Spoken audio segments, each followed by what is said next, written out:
हाँ, good morning student. अपन chapter number 5 के next topic की बात करते हैं, जो थ्योरेटिकल आपका टॉपिक है, और ये है classification of a magnetic material.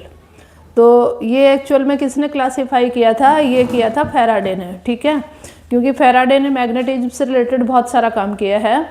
तो according to the Faraday there are a 3 type of a magnetic material.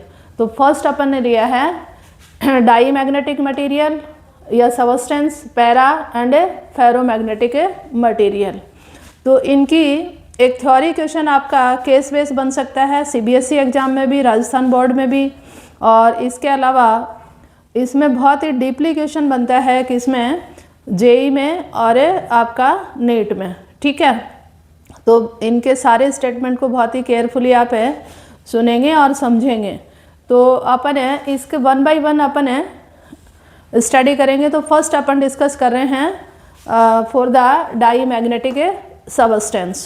तो देखिए, जो भी एटम, मॉलिक्यूल या कोई आयन, ये आपका डाई मैग्नेटिक मटेरियल क्यों होगा और कैसे होगा।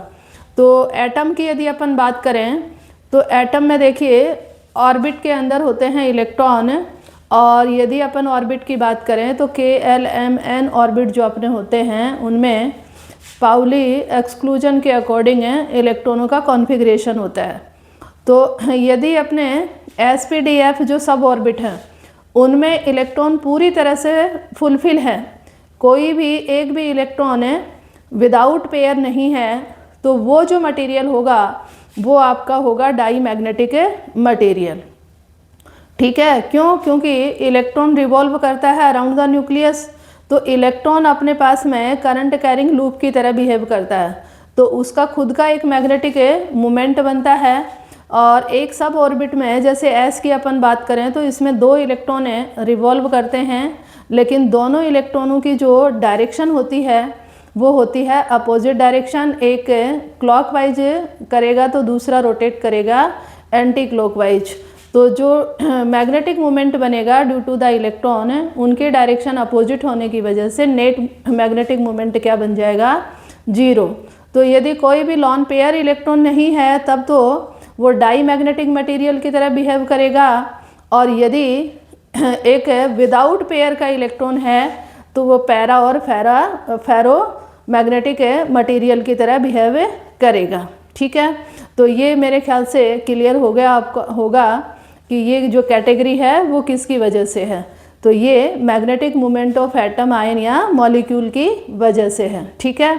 अब अपन बात करते हैं इसके कैरेक्टर की।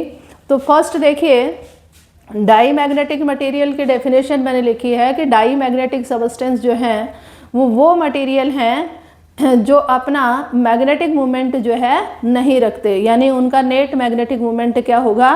0 होगा। तो वो आयन भी हो सकता है, कोई एटम भी हो सकता है, या फिर कोई मॉलिक्यूल भी हो सकता है। इसके एग्जाम्पल पे बेटा बहुत बार MCQ आता है, और यह केस बेस्ड क्वेश्चन बनेगा तो उसमें भी देखिए एग्जाम्पल आपका जो केस बेस्ड मटेरियल होगा उसके अंदर गिवन नहीं होता है, वो आपको एक्स्ट्रा लर्न होने चाहिए। तो मोस्टली जो कवर होते हैं वो सारे ही एग्जाम्पल मैंने लिए हैं। तो इसमें देखिए एग्जाम्पल में क्या क्या है? एंटीमनी है, बिस्मिथ है, कॉपर है, gold, silver, lead, diamond, zinc, quartz, water, alcohol, mercury, air, hydrogen, nitrogen, और ये एटमॉस्फेरिक प्रेशर पे होंगे। हाइड्रोजन, नाइट्रोजन और एयर ये एटमॉस्फेरिक प्रेशर पे लिए जाएंगे, और बाकी जो अपनी जितनी भी इनर्ट गैसें हैं या नोबल गैसेज हैं वो। तो देखिए, एक तो इस तरह से याद रखोगे कि ज्वेलरी में जो मटेरियल यूज होता है वो सारे के सारे डाई मैग्नेटिक मटेरियल है, चाहे डायमंड ले लो या कॉपर ले लो या गोल्ड और सिल्वर ले लो। बाकी क्वार्ट्स को भी ज्वेलरी में यूज किया जाता है।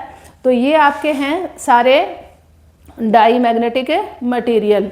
तो ये आप याद रखोगे। एंटीमनी, बिस्मिथ बहुत बार आए हुए हैं एग्जाम में, as a case based question में MCQ के फॉर्म में आए हुए हैं। तो antimony, bismuth, copper, gold, silver, lead, diamond, zinc, quartz, water, alcohol, और मरकरी, एयर, हाइड्रोजन, नाइट्रोजन और नोबल गैसेज, ठीक है। वाटर भी आया हुआ है।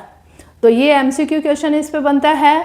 अब दूसरा मैंने इसका जो कैरेक्टर लिखा है वो ये है कि यदि आप डाई मैग्नेटिक मटेरियल का एक बार आपके पास में है और वो यूनिफॉर्म मैग्नेटिक फील्ड में आप सस्पेंड करते हो इस तरह से, तो देखिए जो लॉन्ग साइड है इस मटेरियल की, ये लॉन्ग साइड है, ये एक्सिस है इस मटेरियल की, ये नॉर्थ और ये आपका जो मैग्नेटिक फील्ड बनेगा उससे एग्जैक्टली 90 डिग्री का एंगल बनाएगा, यानी ये इस तरह से मैग्नेटिक फील्ड में हॉरिजॉन्टली सस्पेंडेड होगा। ठीक है, तो ये इसकी जो लॉन्ग एक्सिस है वो क्या बनाएगी, राइट एंगल बनाएगी मैग्नेटिक फील्ड से। ठीक है, फिर एक और कैरेक्टर देखो, यदि मैग्नेटिक मटेरियल जैसे मान लीजिए आपका क्या है, वाटर है, ठीक है, और या फिर कोई अदर लिक्विड है, तो इसको यदि अपन यूनिफॉर्म मैग्नेटिक फील्ड में रखते हैं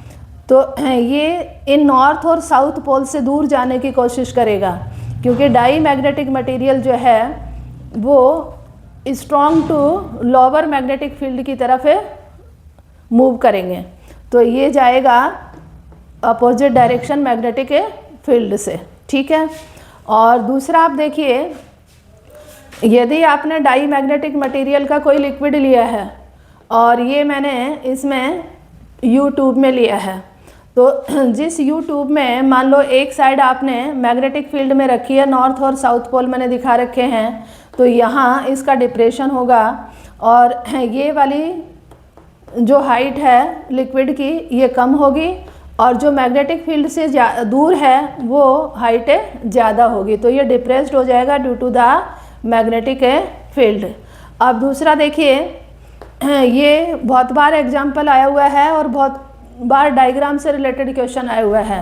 यदि किसी डाई मैग्नेटिक मटेरियल का स्पेसिमेन लें और उसको यूनिफॉर्म मैग्नेटिक फील्ड में अपन हेल्ड करें, इधर मान लीजिए आपने एक मैग्नेट रखा जिसका नॉर्थ पोल है और इधर एक मैग्नेट रखा जिसका साउथ पोल है, तो ये मैग्नेटिक फील्ड बनेगा।